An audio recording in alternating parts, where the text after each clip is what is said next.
Our next speakers will be presenting together. Nancy Mithlo, Fort Sill Apache, is a professor of gender studies and serves on the Faculty Advisory Committee for the American Indian Studies. She received her PhD from Stanford and is widely published in the field of Native art, culture, and history. Books include Manifestations, New Native Art Criticism, For the Love of His People, Photography of Horns Pula, and her most recent, which Ashley referenced, is Knowing Native Arts. She will present with Celestina Castillo, who's Tohono Dam. She was a director at the Center for Community-Based Learning at Occidental College, director of California Native Vote Project, yay for voting, and is currently a PhD student She is currently a PhD student within the Department of Gender Studies at UCLA. Nancy, and please help me welcome Nancy and Celestina.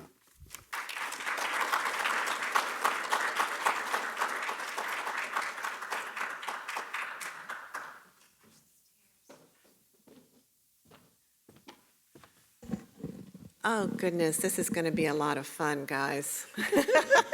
So let me just start by thanking our Tongva host for recognizing the Autry leadership, the audience both here and at home, my co-presenter Celestina, and also just the amazing brilliance of Marshall McKay. Oh, you know, I served as chair of American Indian Studies here at the Autry Museum Research Center, and I had the great pleasure of meeting Marshall, being hosted by him in his home. And, you know, when I was thinking about him this morning, I thought he was a builder, you know? He made things happen. He built things, really. He manifested things.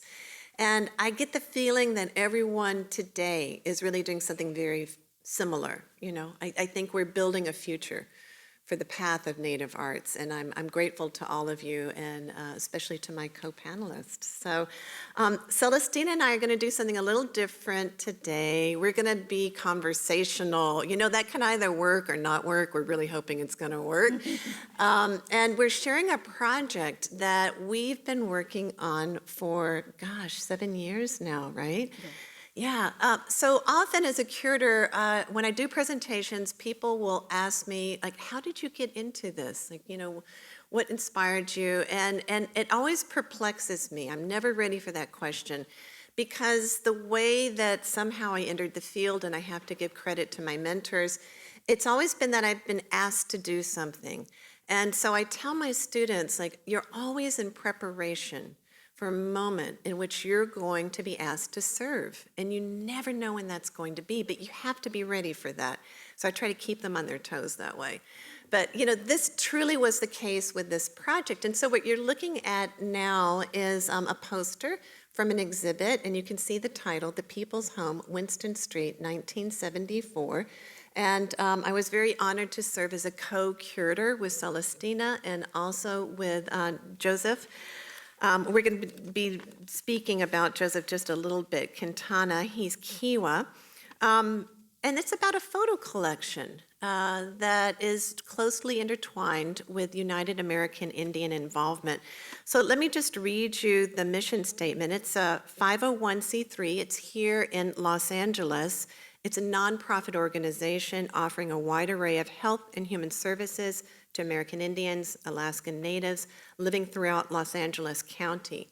UAII has grown from a small community-based organization providing social services to American Indians, Alaskan Natives living in the Skid Row area within the city of Los Angeles to a multidisciplinary comprehensive service center meeting the multiple needs of American Indian and Alaskan Native communities countywide.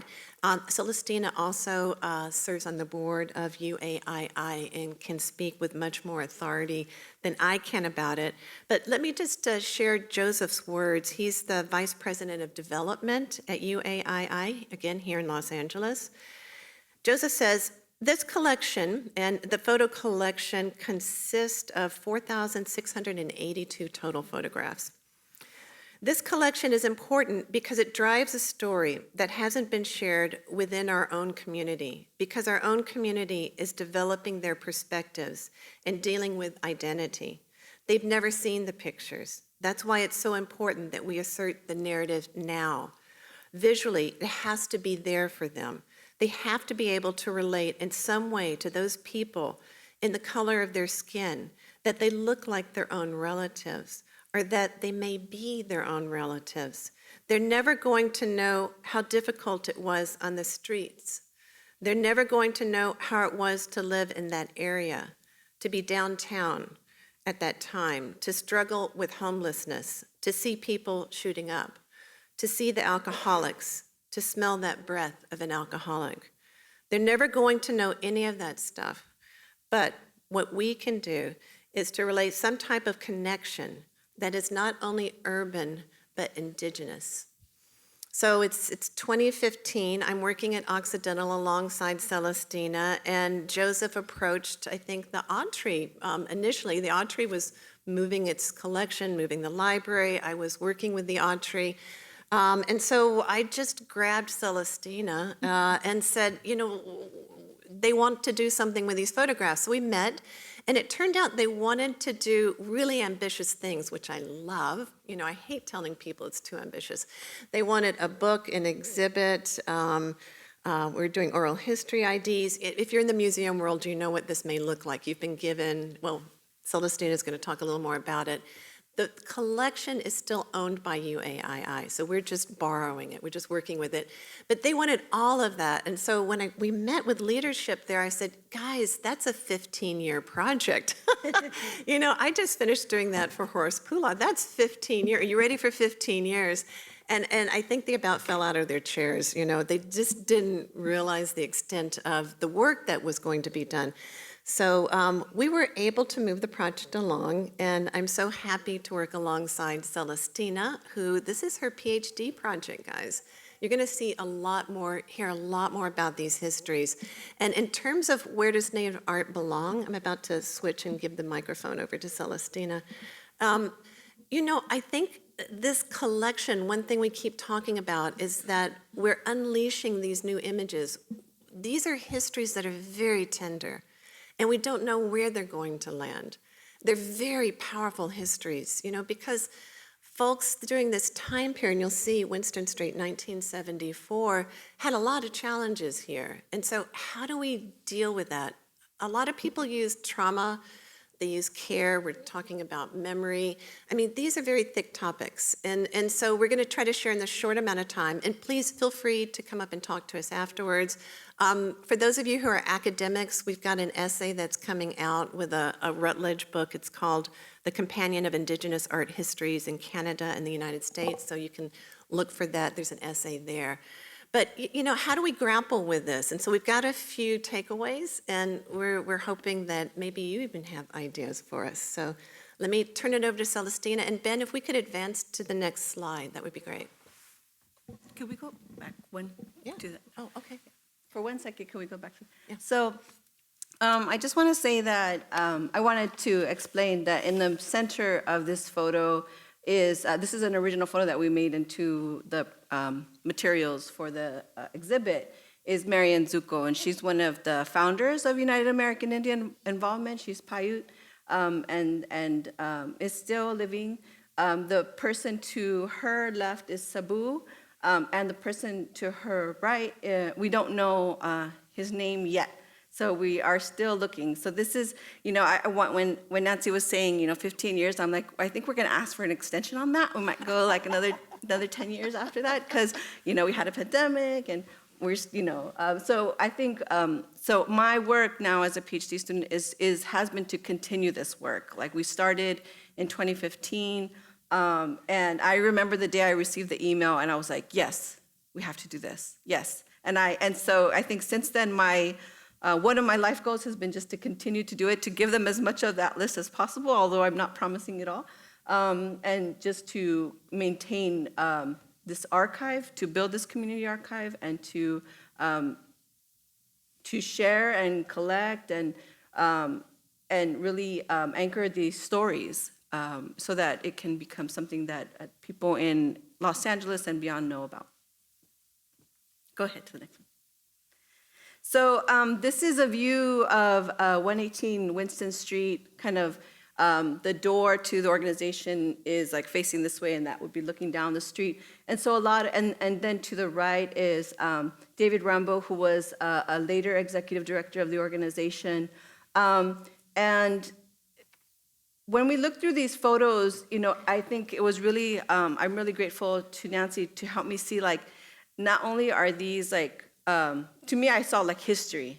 And then also with Nancy's guidance, she said, this is art. And so I'm like, yes, it is. And so I've been, learning myself about how to express how vernacular photos are also very creative and artistic. And as we go through the collection, we see that there's actually numerous photos that have different angles, and some are in black and white and some are in color. So obviously there was a lot of creativity going into to taking these pictures, right? And we don't always know who took the pictures. We think that David Rambo took some of those pictures, but there's also a lot of others that we're not quite sure who took them. And as we are talking to people, we've done a series of interviews, oral histories, to ask people, who is this? Do you know who this is? Can you tell me what's happening here? And it's really been amazing to unfold all of those stories. Do you want to go to the next slide? Yeah, when did you talk about the women in your research? Yeah, so this photo is Jeannie Cooper and Baba Cooper. Baba Cooper was the other founder of the Organization of United American Indian Involvement. She has passed. She was Lakota and Oneida and Blackfeet. And this is her in her office, and we love this photo because it says Mother Earth on the door. And then to the right is that was her mom. And as I was interviewing many of in particular, I was able to meet Baba Cooper's son, and he told me a lot about both of them, and just how important Baba Cooper's mom was to her, and just this network of women that really established this organization in the Skid Row area of Los Angeles, and kind of how, to me, that's like how brave that is, and how needed that was, and how important it was for them to do that at that point in time. And so as I'm doing my PhD in gender studies at UCLA, I'm really trying to look at the women's leadership and the founding of the organization and the founding philosophy, because we saw Marion in the previous photo. I had the honor of meeting her via Zoom this past summer. And she kept using the word care. You had to really care. You had to really care. And I was just really moved by that because, in gender studies, we think and talk a lot about care, and how I really do believe that this is something that's unique to the organization, but also very much part of an Indigenous approach to care, right? No one had to be clean before they walked in the doors, as long as they didn't cause any trouble with folks as they were inside the space, they could be there. And so I think this was at the time, and still today is a rather radical idea of caring for each other and the community. So maybe next slide. Yeah, do you want to speak to this one? And then I'll jump in with the black and white. So this is Marion. This is Marion again at a powwow in the food booth. You can see how the prices are much lower than today. And so I think, so there's a lot of these, again, vernacular photos in the collection that really we've looked at a lot, and to think about, like, how does the day-to-day tell us about the community, the creation of the community here in Los Angeles? How does it, what can we learn from it? And how much you can learn just from these everyday kind of photos, right? And there are not a lot of spaces or not a lot of collections that have kind of the day-to-day photos, the vernacular photos, the family photos. And actually, there's a story of an archive at the LA Library where they didn't have any pictures of Native people in LA. right? Not that we're contemporary. And so there are, this is something that, again, is overlooked time and time again as we're thinking about histories and images of Native people in cities. Yeah, so maybe next slide. And I forgot to set my timer, so Ben, you're going to have to yank my chain and put up a 2-minute warning or something so we know if we're going overboard. When Celestina talked about the artistic qualities, these are some that I just was really, really drawn to. And, we did a very short exhibit. I should give a shout out to These Days. These Days is a gallery and also a store that exists within the same original building of the UAII on Winston Street. And so without Stephen and Jody Ziegler, we would not have been able to do the work that we did. So we're showing photographs within the same space that housed the UAII service organization.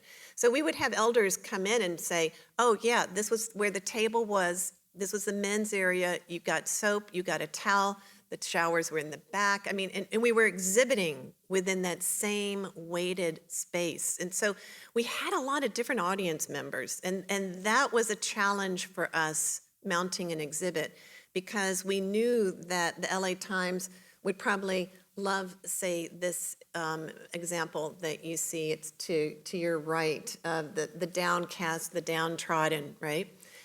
But the UAII, of course, is telling a different story of hope, of resilience, of futurity, of resurgence, right? And so how do you walk that line? And that's a challenge, as many of you know, you're in the museum world. How do you do that work? So we didn't want to exploit the past, but we wanted to be straight about the past. And this is something, again, you guys, I can hear you resonating from here, like, yes, we're trying to do that at our institution. It's really, really tough work. And then to add to it that we didn't have the names of these individuals. We ended up opening the exhibit because it was the Native American Indigenous Studies Association meetings here in Los Angeles. And we wanted to have everyone, Indigenous people around the world, be able to see these works and to give us advice and help us along. So one thing that Celestina did that I thought was really, really smart, it was totally your doing, I think, was to have a mini exhibit with UAII, with the Urban Indian Center, to host that exhibit for the community before the public exhibit opened. And I think that really shifted things. Yeah, I won't take full credit for it. Joseph Quintana also really encouraged us, but I was able to use my position at the Center for Community-Based Learning to say, like, yes, we're also going to have this other small pre-exhibit at United American Indian involvement in the community room, and everyone from the community is invited. First, the elders will come in, and then we'll have a certain time for them, and then the rest of the community, and then the students from Occidental College and the professors, and all, then they can come and look at all the photos before we actually take it to These Days, because there was also an issue of access, right? There's stairs in the older building that some of the elders weren't able to climb in order to go see the exhibit. So we wanted to make sure that we, brought it to the community before it was kind of shown to a larger public. Yeah. So let's go to the next slide. We talk a lot about AIM, and this is a trendy thing now to look at the 1970s, and it's good. Like, we really need to re-examine, but we always have the same set of images when we think about the American Indian movement, and it's usually, you guys know, it's a brash male warrior image, right?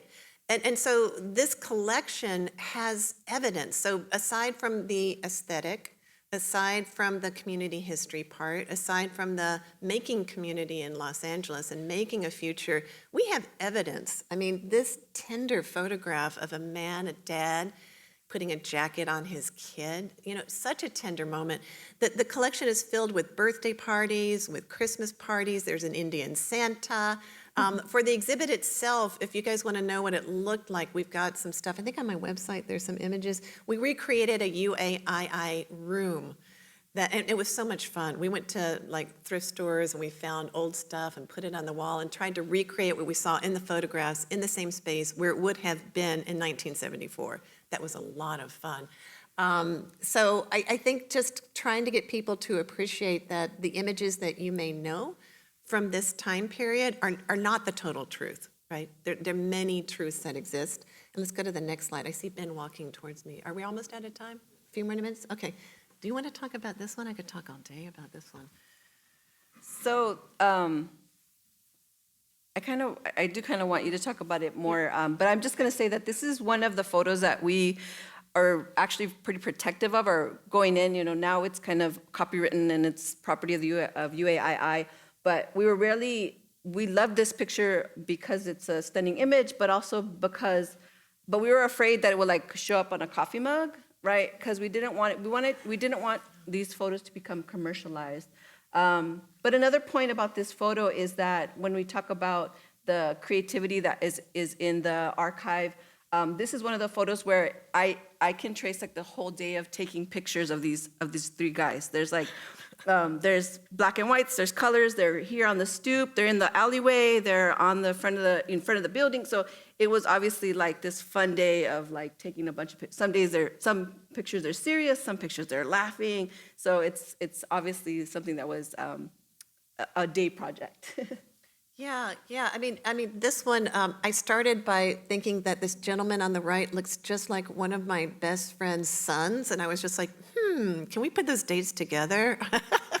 Were you in Los Angeles? And but I think that familiarity of these folks. I won't call them characters. I think that's a little demeaning, but they're so full of personality and vibrancy and life, and you just want to be there with them. So these are just like some of the hidden jewels.